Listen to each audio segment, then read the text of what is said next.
seriously one of the better collections that I could have gone through. I didn't want to break your heart too bad. When you mentioned Clutch, I used to own the Obelisk box sets. You still haven't found it, eh? Elephant Riders? That right there. Unopened. Thank you. And the documentary is now over. Yeah.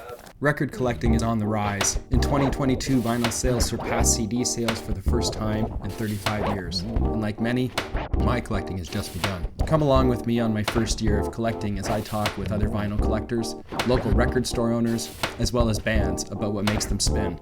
On this episode, we catch up with the local band Huttch to talk about their first piece of vinyl. I host a pop-up record shop, and we experience more of the vinyl community through local record shows and events like the popular Record Store Day. I'm Syx Langemann, and this is Spinning Stories. Foggish Fest, they signed it because that was the event that we did a couple years ago, which was killer. That show was like unbelievable. That was super fun. It's a souvenir for the show that like you experienced in a sense, and you know, we want you to go throw that on and enjoy it. I think you physically put more into it, so you physically get more back like out of it in a sense, like as far as it comes with a memory of either being at a show or it comes at, I went to the record store, I picked it up, I brought it home, I went through all this task, and you're probably more open-minded to the record at that point already anyways. And so I think it opens up, you know, a lot more of a connection and intimacy to it. Just the other day, like somebody told us they finally got the record and they bring a record player into their shop to play the record, and they're like that thing's been spinning nonstop. Like it was like kind of a really nice story, and like in my mind I like take myself into their room and they're listening to it. I love when people send pictures of it while it's playing, you know, kind of thing. Like I love that.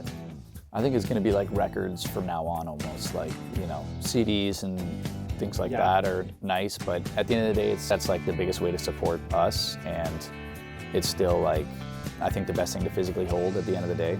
You guys hit record stores when you're on tour?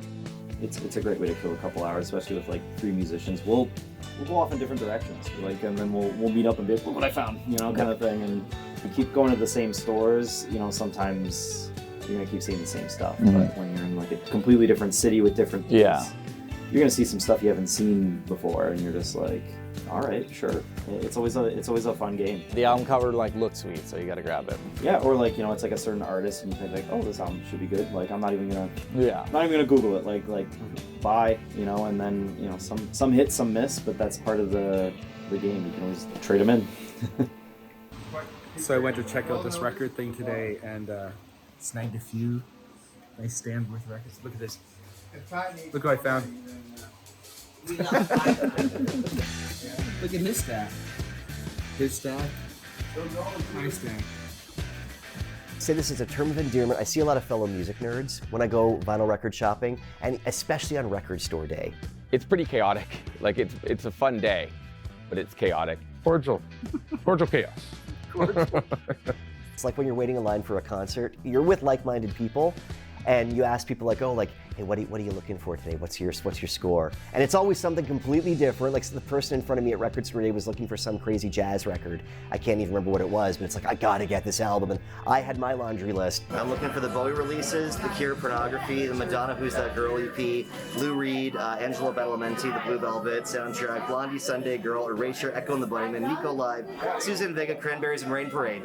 That's my list, so I gotta get to it. And the person behind me, they heard us geeking out about this, and like, you know what I'm looking for? And this great conversation. So really the common thread that I see in people who are really vinyl enthusiasts is this music nerdness, which other music nerds relate and gravitate to. To get to experience something with these other people who've also experienced it, and realizing you're not the only one. That's a whole community feel of like the appreciation for the vinyl. I think about records almost all the time. I think about the next big grail that I'm going to pick up. I think about the deal I'm going to find on it, where to get it. I keep the best of them in this room. This is my happy place. Music can kind of be a solitary thing, especially, you know, if you're just in a room. So I thought, why don't I get on Facebook? I'll show what I'm playing. People join the page, and now I'll post a record and we'll chat about it. And all the memories came out. They'll say, oh yeah, I saw them in, you know, '84, and they'll play a record from the same band. They'll just go from there. It'll snowball. Like, I mean, like, that's kind of cool. Or like they had a Chapter 2, which is, I don't know, social experience, right? And you like, you sit down, you have a drink, you browse, and it's a good way to spend more money than you intended, but you know. Chapter 2 is a brewery owned by my good friend Chris Holt. During the making of this documentary, he offered to do a pop-up record show, invite people out to see what it was like to be part of the community on a whole other end. It was also a great chance to get some more interviews. How long have you guys been collecting? I started this whole endeavor. Really? A year and a half, 2 years ago. So this is like, it is a family thing that you guys do? Yeah. Is this your first record show? No. I think so, No, it's your second. Yeah. As soon as you say that you're restarting, though, your friends come out of the woodwork. That all of a sudden they have, oh, you can have them, we don't touch them, and that sort of thing. Or people start like texting you because they're looking at them. You don't realize how many people are out there. Our little pop-up record shop ended up being a monthly record swap hosted by this guy. Ours wasn't the only show in town. John from Galaxy Records has been running shows here for a long time. And over the past few years, his shows and record events have been attended by more and more people. The crowds are becoming more and more diverse, and it seems like the vinyl community and vinyl collecting is growing. I've even noticed vinyl nights popping up at local bars. The communal vinyl night, you can bring your own, but then also you can kind of see what they have up for grabs to play. You got a few 45s. He's like, come check out the 45s that they have at Fog. And I looked at him and he's got 7 crates of 45s. Like this, it's a ton. I've made great friends that now help me search out for the holy grails and the rare pieces of vinyl. I ordered 3. One for you, one for Chris Holt, and one for myself.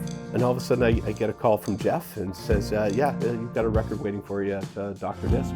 And I didn't even know it.